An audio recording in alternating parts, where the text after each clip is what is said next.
Like how my neighbors answered the call of welcoming us into the neighborhood with shovels and fuel and their very selves, we too have all that we need to make a difference in people's lives. A difference that really matters. You, yes, you can make the world a better place. In fact, God wants you to. In fact, God has created you to.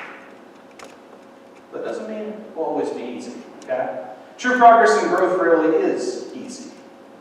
Now, sometimes there's going to be a nasty storm on moving day. Setbacks happen.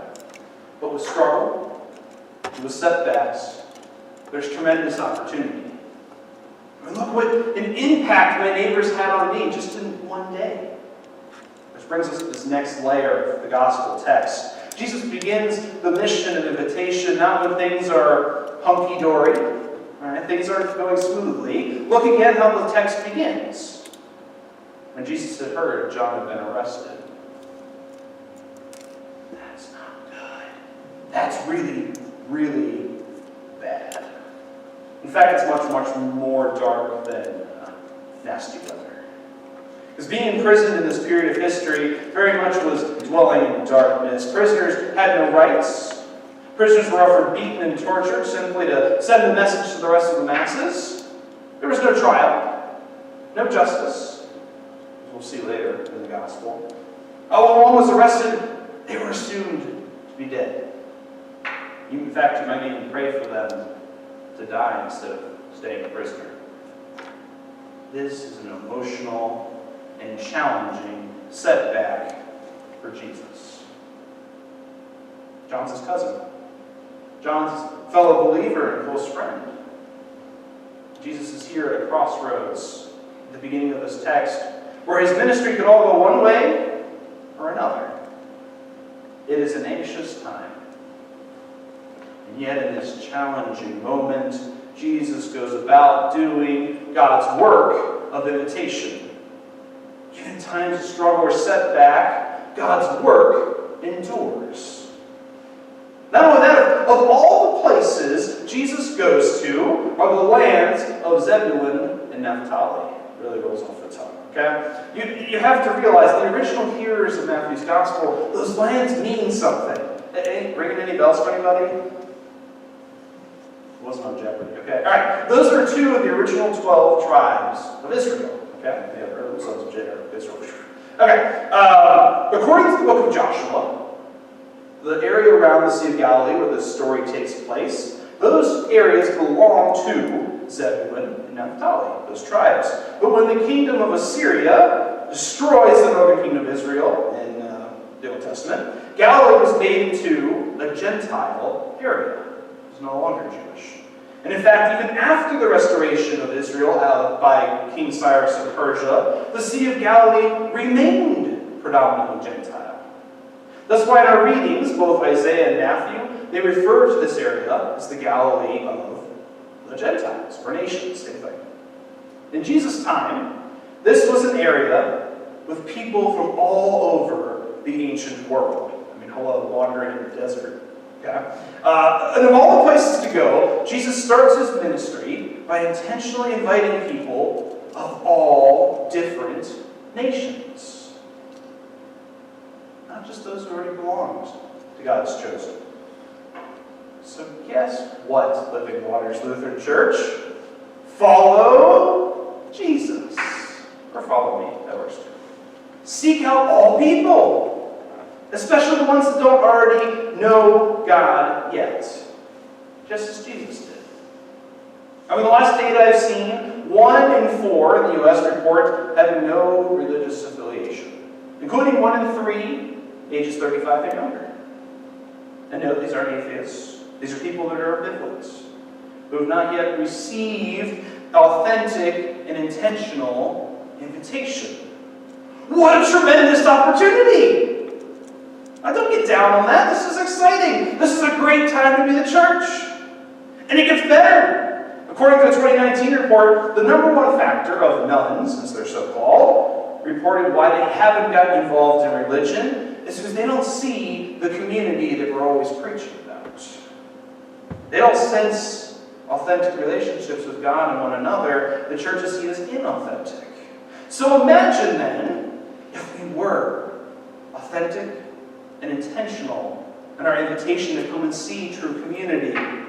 I mean, Jesus engages in unlikely and unreligious people, so let us do the same. Because the reality is, I don't care how old you are. I don't care where you came from. I don't care who you were created to be.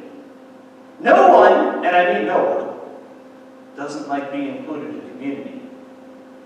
Look, I'm a millennial, okay? And I identify as religious, obviously, okay? And I'm here to tell you, the reason I'm here today is not a big secret.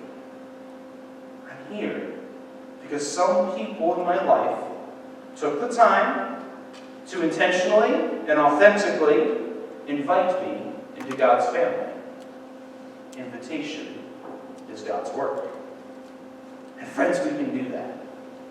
It's not as hard as it seems, I promise. Making a difference in someone's life can be as simple as helping them clear their driveway in a snowstorm.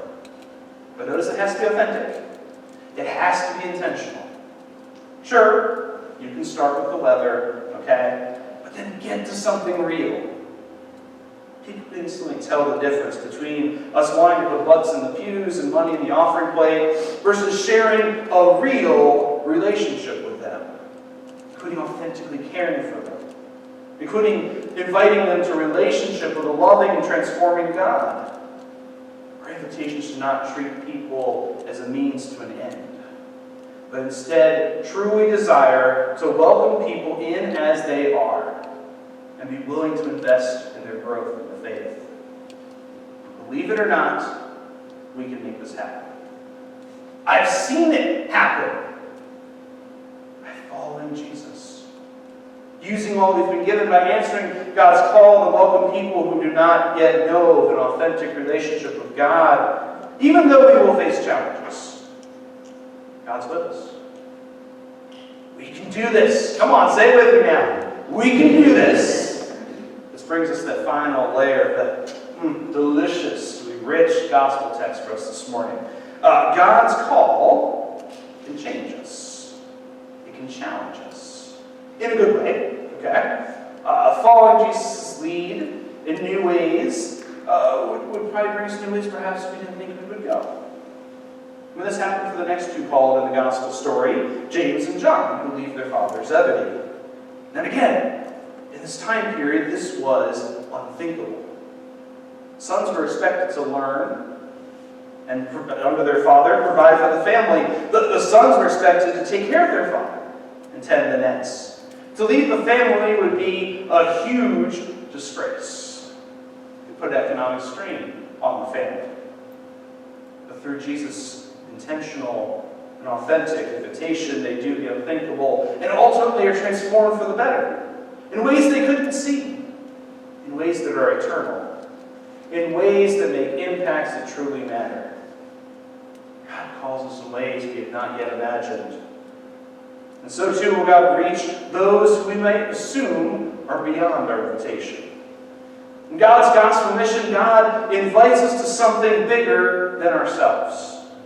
And lives are changed for the better. The work of ministry is something that we all do together.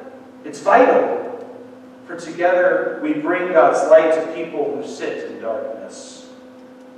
No one else is going to do the transformative ministry that we have been called to. This is our call. We at Living Waters are not just another nonprofit organization. We're not just a social club. We have answered God's invitation into a kingdom that transcends our world, while simultaneously serving the world.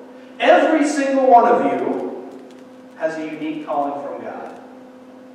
No one else can do what you can.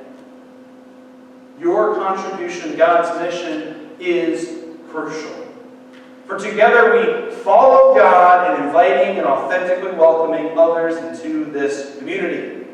And I know you don't really have any excuses because I've seen how good you are at inviting me and Stephanie this week. I know you can do it. Now we need to reach others. We want to share this community that we found. Plus, God's mission is too important not to invite others to join us. Even Jesus put together a team for ministry. So, Living Waters, I invite you. Come with me. Come with me on a journey of faith. For I believe God has big dreams for us. And to make those dreams come to pass, God has given us everything we need. God has shown us a way forward in Jesus Christ. Even though there will be challenges, with God and with each other, we can do this. We have the power to change people's lives forever. There is so much potential before us. It's time to answer the call. So please join me in authentically and intentionally inviting all people to what God is up to in this place. Amen.